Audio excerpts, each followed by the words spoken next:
Olá, a paz do Senhor Jesus aos alunos da Escola Bíblica Dominical. Estamos de volta com mais uma aula, hoje a lição de número 5, e hoje falaremos aqui da segunda pessoa da Trindade. Vamos falar do Deus Filho, uma lição muito importante, e eu sempre convido você, ao assistir esta aula, esteja aí com a sua Bíblia, com uma revista da escola dominical, também um caderno, sempre uma caneta para fazer as suas anotações, tá ok? Bom, feito isso, vamos então aí para os nossos slides. Bom, aqui está, né, a lição 5. Vamos falar aqui do Deus Filho, né? E só um minuto.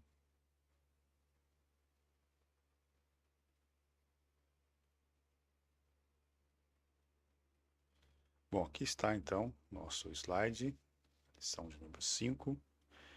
Aqui na introdução, nós vamos iniciar falando deste episódio maravilhoso, né, que foi a transfiguração de Jesus, né? Eles estavam ali no monte e Jesus se transfigurou na frente dos discípulos, né?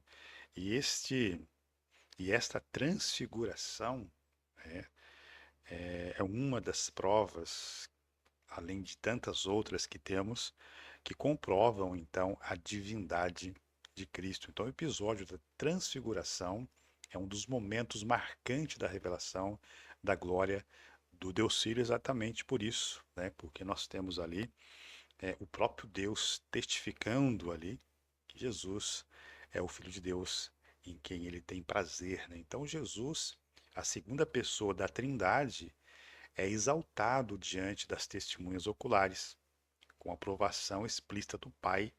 Ele é o Deus encarnado. Então, nós estamos citando provas aqui bíblicas que comprovam a divindade de Cristo, né? A segunda pessoa da Trindade. Amém? Então, Pai, Filho e Espírito Santo é Deus, né?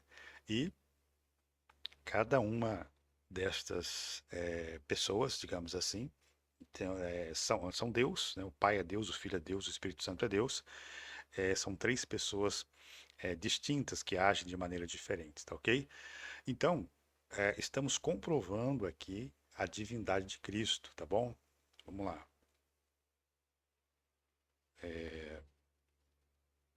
Pá, só um minuto aqui. Aí. Então, prosseguindo então aí, nosso slide.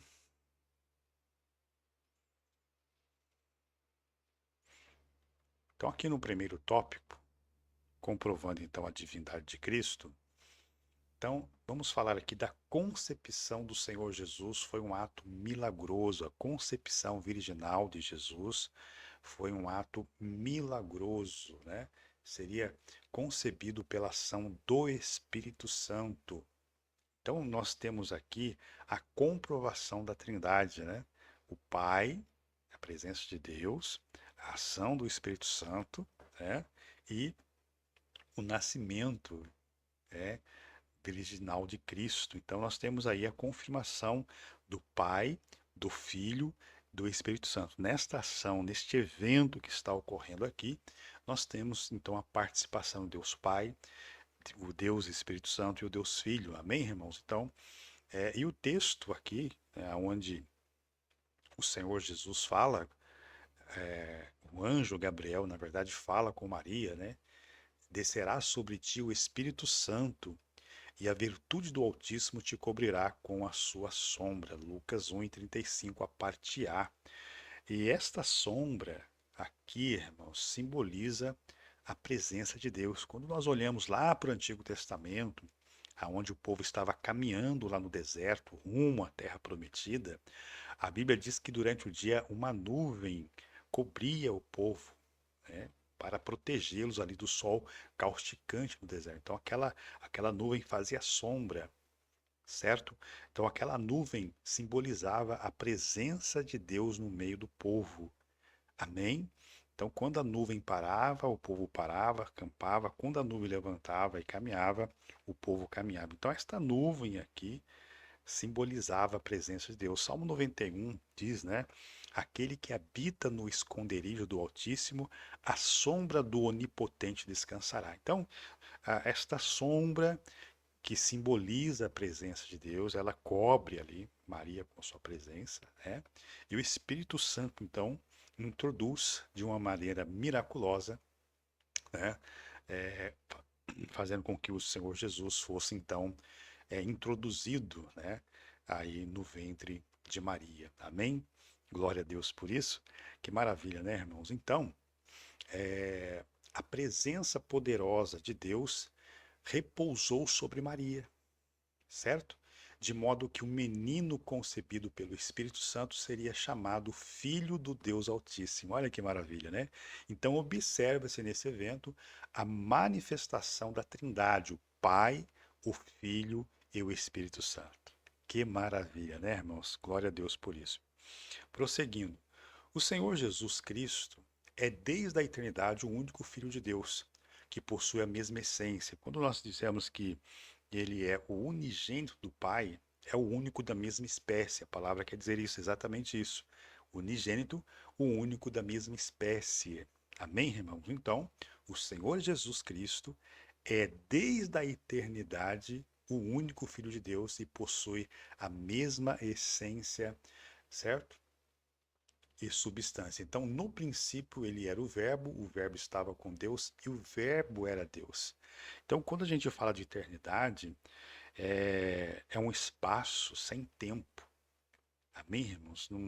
A eternidade é algo é, sem ausência de tempo. Tá? Então, lá na eternidade, antes que o mundo fosse criado, antes que tudo viesse a existir, antes do haja Deus, na eternidade, Jesus já era Deus. Amém? Então, no princípio ele era o Verbo e o Verbo estava com Deus e o Verbo era Deus. Amém, irmãos? Prosseguindo aí, Jesus é a segunda pessoa da Trindade e foi enviado pelo Pai ao mundo. João, 1 de João 1 e 4, 1 de João 4 e verso 9. Jesus se fez carne sem deixar de ser Deus, olha só, possuindo duas naturezas, divina e humana. Ou seja, o nascimento de Jesus, né, como forma humana, ele não deixou de ser Deus. Então Jesus ele tinha duas naturezas, a humana e a divina. Então Jesus era 100% homem e 100% Deus. Então, numa só pessoa habitava duas naturezas, a humana e a divina. Muito interessante aqui que esta essas duas naturezas não se conflitavam entre si. Amém? Não havia confusão. Jesus sabia muito bem usar, né, o seu lado Deus, quando precisava ser usado, e o seu lado humano, quando precisava ser usado. Então, estas duas naturezas que o Senhor Jesus tinha, elas não se conflitavam entre si. Então, essas duas naturezas também é chamada de união hipostática. Amém, irmãos? Que maravilha, né? Louvado seja Deus por isso. Então, isso não o diminui, né? Embora a Bíblia diz que ele deixou a sua glória, né?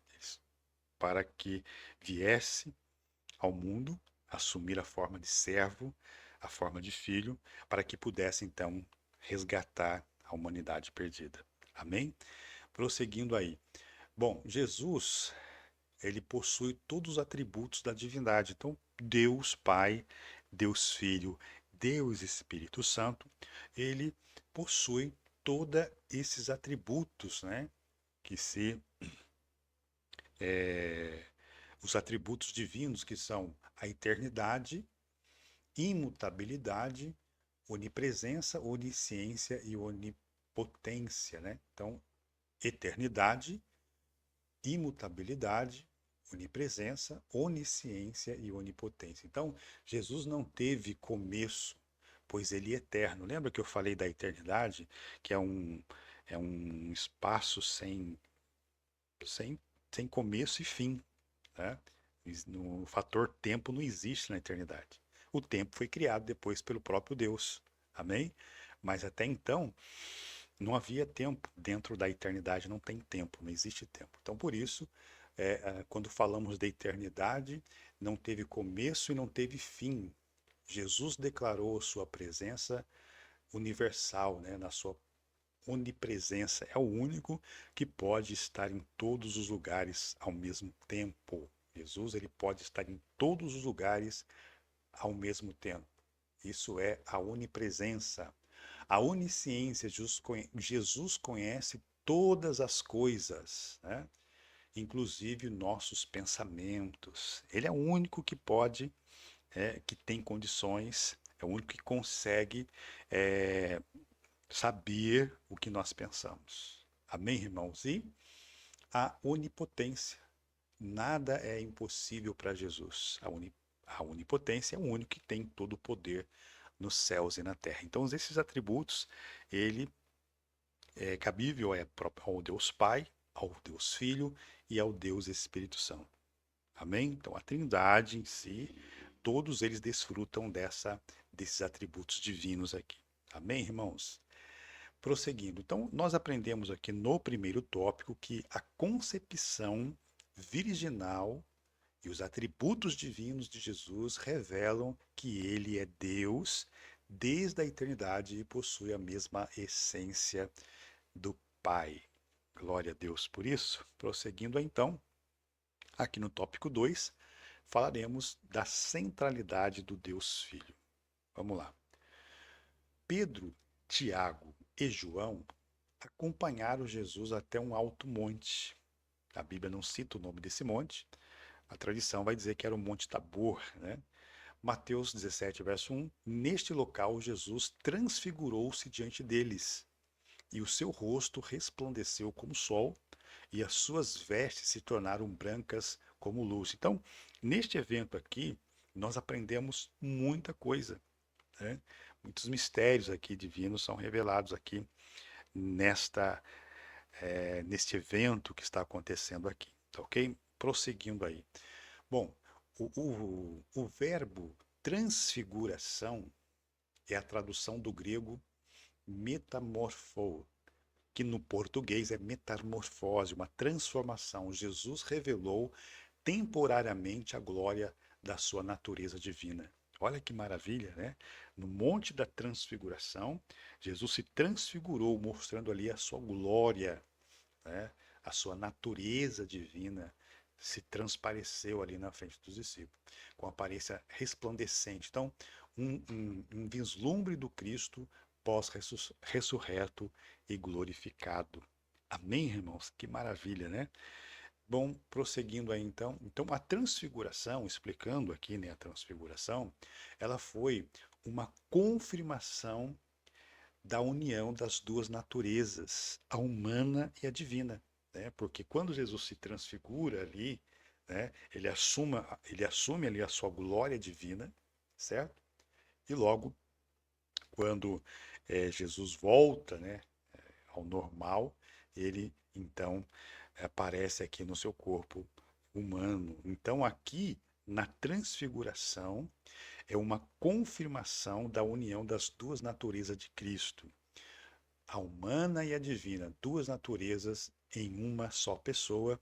Eu disse para vocês que esta união também é chamada de união hipostática. Amém? Então aqui a divindade de Jesus foi revelada. Amém, irmãos? É muito importante ensinar isso aqui, porque existem ainda nos dias de hoje, né, algumas seitas que negam a divindade de Cristo. Amém? Bom, então uma manifestação visível da glória de Deus Filho encarnado, né? Filipenses capítulo 2, do 6 ao 9. Prosseguindo então, vamos lá.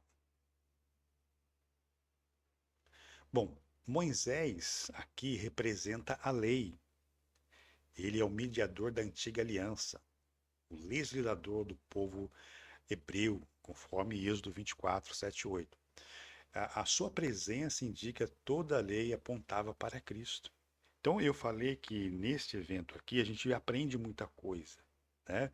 A aparição de Moisés e Elias no monte, ali na transfiguração, tem um propósito, tem um objetivo.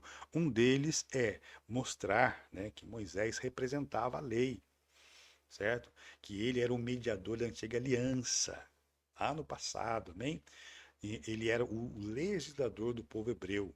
Então, a sua presença ali indica que toda a lei apontava para Cristo. Agora, sobre o profeta Elias, nós vamos aprender que Elias representa os profetas, considerado símbolo da proclamação profética, né? Então, a sua aparição mostra que os profetas anunciavam a vinda do Messias. Amém, irmãos? Que maravilha, né? E a gente vai ver que eles aparecem ali e depois desaparecem. E fica só Cristo. E a gente vai ver o porquê disso, né? Então, Moisés e Elias testemunham que Jesus é o tema central, o cumprimento definitivo das Escrituras. Então, a presença deles é uma prova visível da superioridade do Senhor Jesus Cristo. Amém, irmãos? Está dando para entender? Prosseguindo aí. ah, então, a transfiguração, ela atinge o seu clímax com a voz audível do próprio Pai, né? Então, quando Pedro ele vê aquela cena, ele fala assim: Senhor, quer que construamos aqui 3 tendas, uma para ti, uma para Moisés e outra para Elias? E nesse momento que Pedro está falando, uma nuvem, né, os cobre ali, e uma voz fala do alto: Este é o meu filho amado em quem me comprazo, a este ouvi. Era como se Deus falasse assim para Pedro: ó, Pedro, fica quietinho aí, porque Pedro tinha essa característica de falar, né, de tomar iniciativa, de falar muitas vezes precipitadamente. E ele está falando aqui com o Senhor. Então uma voz fala com né, uma voz do alto fala: Esse é o meu filho amado em quem eu me comprazo, a este ouve, né? Então fala: Pedro, fica quietinho aí, né? Fica na sua aí e ouve, né? E ouve a Cristo, ouve os seus conselhos. Amém, irmãos? Que maravilha, né? Bom, então este é o meu filho amado, escutai-o, né? Então o Pai confirma que Jesus é o seu Filho eterno, não apenas em missão redentora, mas em natureza divina. Então a voz do Pai, olha só, é uma afirmação da centralidade de Cristo, João 14,6, e sustenta a doutrina da Trindade. Amém, irmãos? Então nós temos aí vários textos bíblicos que confirmam a Trindade. Pai, Filho e Espírito Santo são Deus, né? Nós falamos do evento da concepção virginal de Jesus, é um ato miraculoso. Estamos citando aqui o evento da transfiguração, provas aqui bíblicas que não deixa nenhuma dúvida sobre a Trindade, né? Pai, Filho e Espírito Santo. Prosseguindo, então nós aprendemos aqui no segundo tópico que na transfiguração Cristo é confirmado pelo Pai como centro da revelação e cumprimento da lei e dos profetas. Prosseguindo aí para o tópico 3, a missão redentora do Filho. Bom, Moisés profetiza: o Senhor, teu Deus, te despertará um profeta no meio de ti, dos teus irmãos, como eu, e a ele ouvires. Amém, irmãos? Então, a Escritura deixa claro que esse profeta que Moisés profetizou é o próprio Cristo. Esta profecia de Moisés, Moisés também era profeta, né, irmãos? A Bíblia diz que Moisés era um profeta. E ele profetiza então sobre a vinda de Cristo. Moisés profetiza que este, né, que Deus ia tomar ali dentre os seus irmãos, né, era então despertará no meio de ti um profeta, no meio de ti, né? Um profeta no meio de ti e teus irmãos, e a ele vocês vão ouvir. Amém? Glória a Deus por isso. Bom, a, a, trans, a, transfi- a transfiguração é a marca, é marcada também por uma ordem direta do Pai acerca do Filho. Escutai-o. Né? Então, acabei de falar para vocês então. Então, essa transfiguração ela é marcada também por uma ordem que o Senhor Jesus dá, que devemos escutar o Senhor Jesus, seguir os teus conselhos, seguir a tua ordem, a tua palavra. Esta ordem do Pai coloca o Filho em posição de supremacia sobre as revelações anteriores. Amém, irmãos? Tudo que a lei e os profetas fizeram no Antigo Testamento apontava para Cristo. Agora, a partir daí, as pessoas não tinham que consultar mais os profetas, né? As pessoas agora não tinham que consultar mais os sacerdotes, né? Agora Cristo é o centro, né? E ele é quem as pessoas precisam ouvir. Amém? Glória a Deus por isso. Bom, ainda não é Moisés a lei e nem Elias os profetas que devem ser ouvidos, como eu acabei de dizer. Mas agora, depois de Cristo ter se revelado ao mundo, precisamos ouvir a Cristo, né? Esse evento sinaliza a transição, olha que interessante, isso aqui é importante.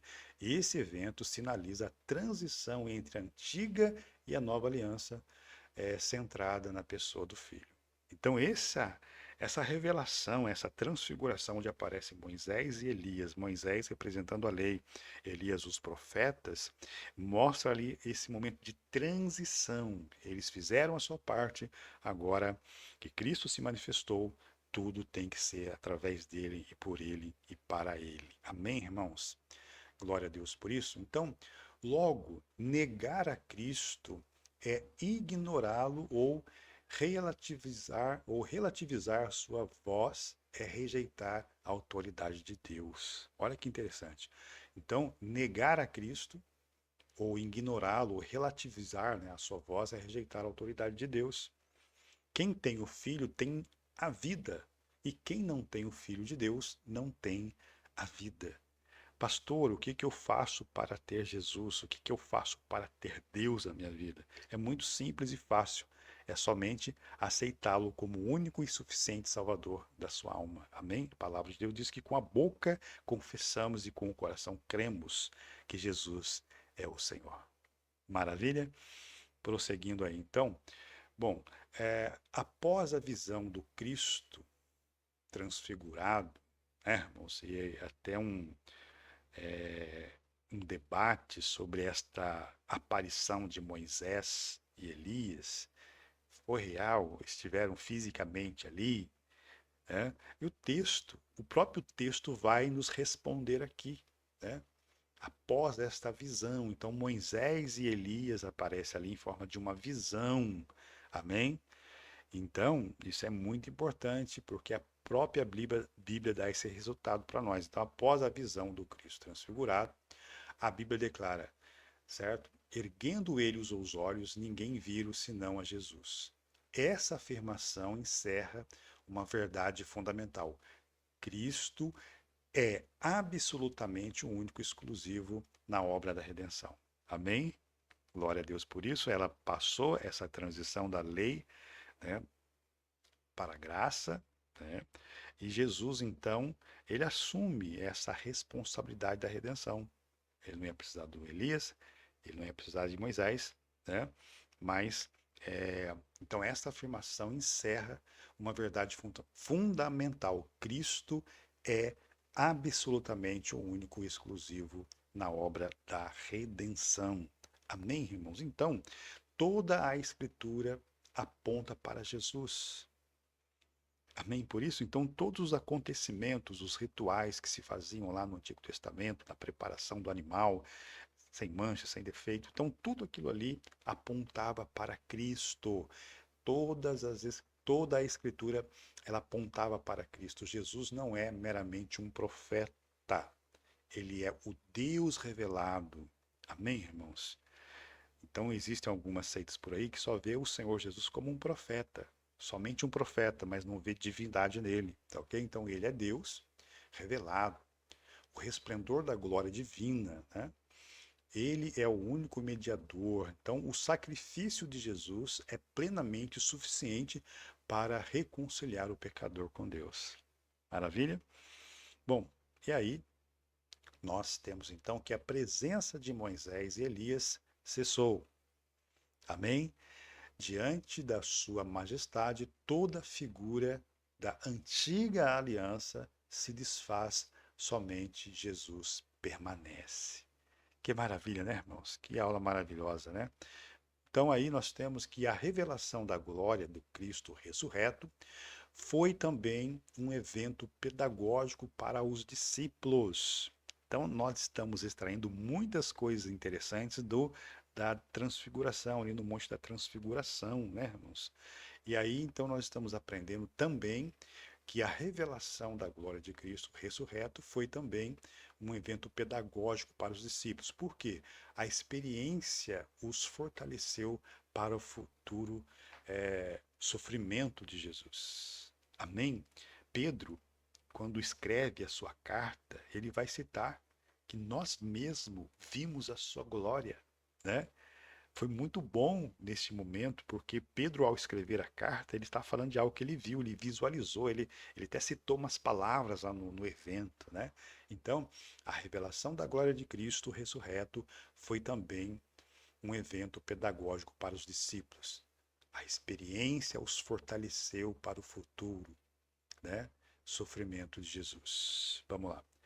Bom, Pedro reconheceu o episódio como evidência incontestável da majestade de Jesus, né? E ele vai dizer aqui na segunda de Pedro, capítulo 1, versos 16 e 17, né? Mas nós mesmos vimos a sua majestade, quando da magnífica glória que lhe foi dirigida a seguinte voz: Este é o meu filho amado em quem tenho comprazido. Então Pedro está dando um testemunho aqui para quem ele está escrevendo de que ele mesmo viu a sua glória.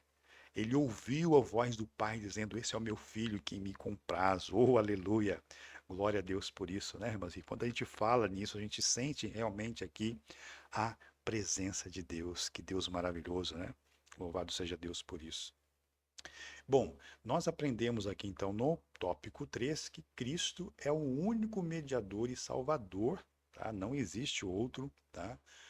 A sua missão redentora é exclusiva e plenamente suficiente. Amém, irmãos? Então, aqui estamos encerrando a lição de número 5 e eu já convido você para a próxima semana, na lição de número 6, nós vamos estar falando aqui, né, do Espírito Santo. Amém, irmãos? Deus abençoe a todos, uma ótima semana. Fiquem com Deus.